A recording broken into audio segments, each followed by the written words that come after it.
The Green Bay Packers had an absolutely heartbreaking end to their 2025 season, blowing the lead in the wildcard game against the Bears of all teams, a team the Packers have dominated the majority of the time in recent years. But that leads to the question, have the Packers fallen behind in the NFC North? The Lions beat up on them a couple years ago. Now the Bears? Are the Vikings next? Or are they going to recapture their glory and back to the front runner of the NFC North, the gold standard of that division? Well, today I'm going to talk about it and preview the 2026 Green Bay Packers.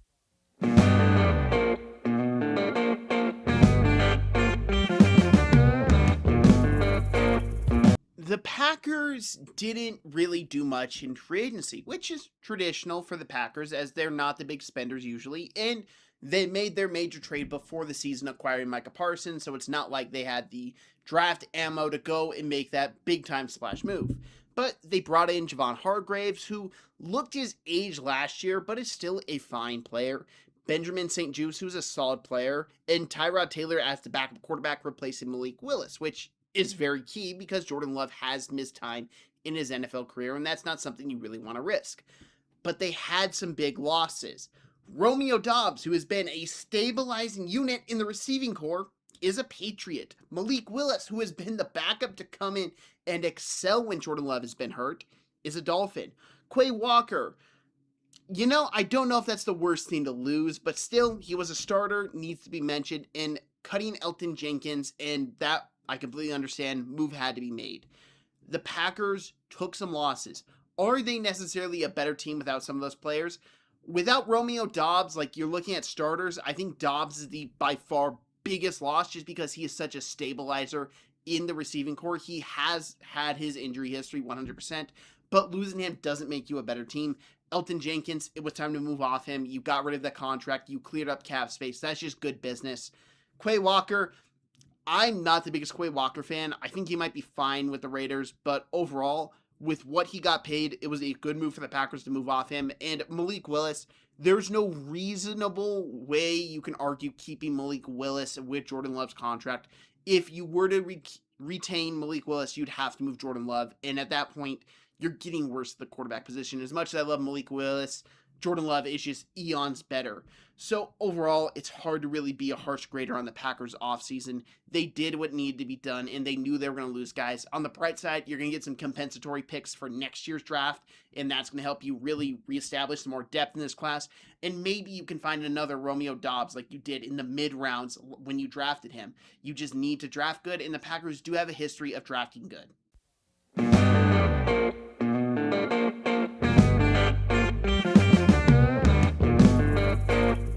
I don't really have a whole lot to say about the Packers draft picks outside of probably two players.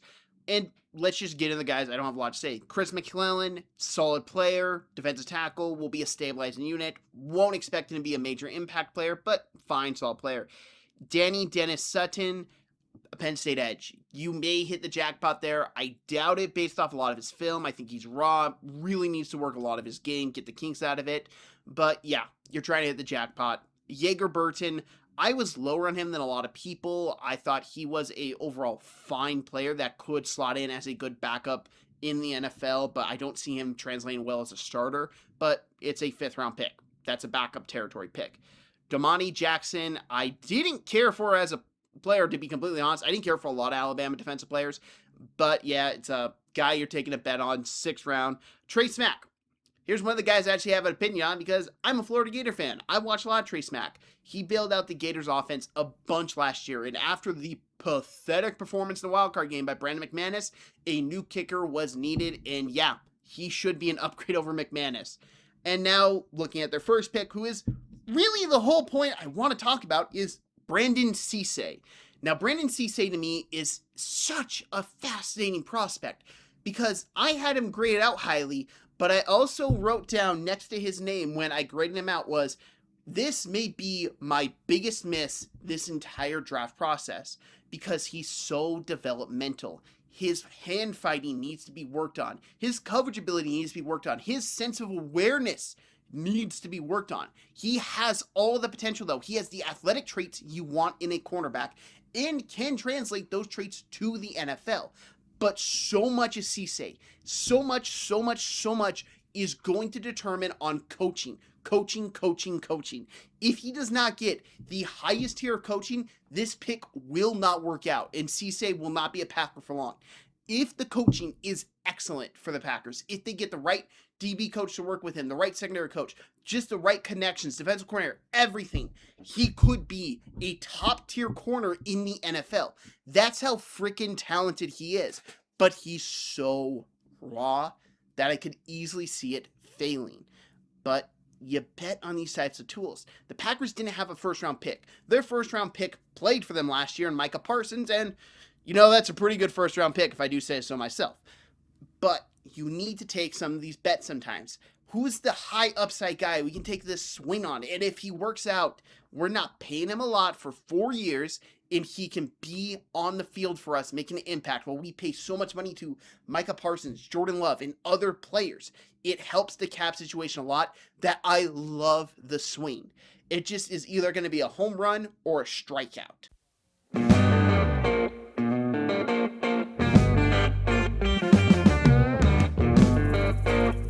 I'm just going to get this out of the way right now. I know the Packers win the division. I currently have them finishing second, but I'm uncertain of it just because, I look at the NFC North as the cannibalism division, as which these 4 teams are going to beat up on each other, and any 4 of them could win it, in my honest opinion.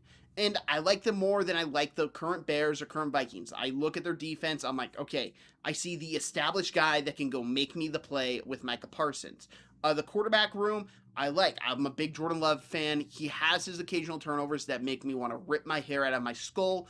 But overall, he's just a talented player, and I'm willing to take those mistakes because he makes a lot of impressive ones that just otherwise he wouldn't if he was playing safer. And I just look at this Packers team. My biggest concern for them is their secondary. If their secondary is just good, I think this team could be trouble in the NFC. But until I see that on the football field, I'm going to have concerns. I mentioned Brandon Cisse a little bit ago. Brandon Cisse, to me, has all the potential in the world to really be that game-changing, defining play for the Packers this year if he can play right away at a good level.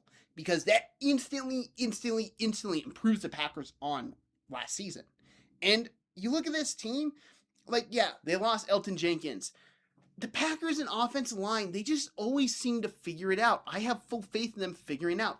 The receiving core, if Christian Watson's healthy, losing Romeo Doubs is not going to be that big of a loss because the offense is just better when Watson is getting more playing time. He's on the field.